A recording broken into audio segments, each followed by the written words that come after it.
अमेरिकेचे राष्ट्राध्यक्ष Donald Trump यांनी केलेल्या ट्विटनुसार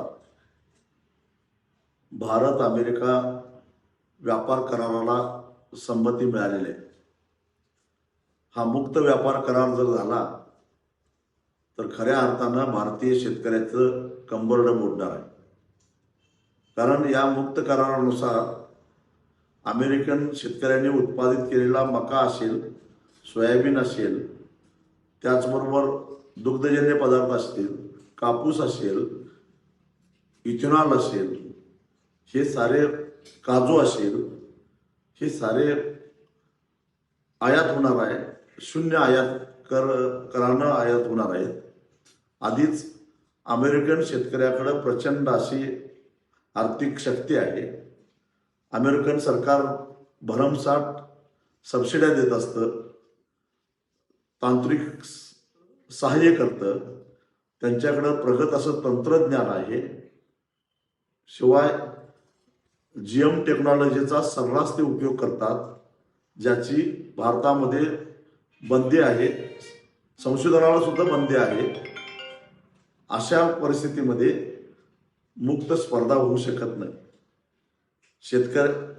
सरकारनं रासायनिक खतावरच्या सबसिडी कमी केल्यामुळं रासायनिक खताचे दर आकाशाला भिडत आहेत.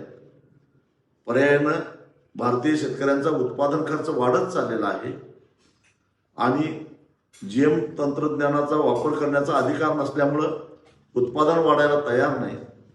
आणि अशा परिस्थितीमध्ये GM उत्पादनानं भारतामध्ये जर का आली तर किमतीची स्पर्धा करणं भारतीय शेतकऱ्याला केवळ आणि केवळ अशक्य आहे. आणि अशा परिस्थितीमध्ये दुग्ध व्यवसायावर विपरीत परिणाम होणार. मका, सोयाबीन, कापूस उत्पादक शेतकऱ्यांना फटका बसणार, काजू उत्पादक शेतकऱ्यांना फटका बसणार आणि इथेनॉल मोठ्या प्रमाणामध्ये आयात झाल्यामुळं अदानींचा फायदा,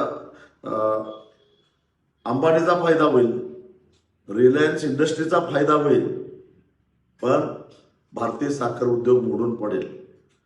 डोनाल्ड ट्रम्पने असा काय दबाव आणला मला माहीत नाही, पण आमच्या 56 इंच छातीच्या पंतप्रधानांनी मात्र नांगी टाकून या करारावर सही केली. ही अत्यंत दुर्दैवाची गोष्ट आहे. हा करार म्हणजे भारतीय शेतकऱ्याच्या मृत्यूला संमती देणारा करार आहे. आता डोनाल्ड ट्रम्पना बोलवून एकदा भारतीय शेतकऱ्याचं श्राद्ध घाला, एवढंच आता शिल्लक राहिलेलं आहे.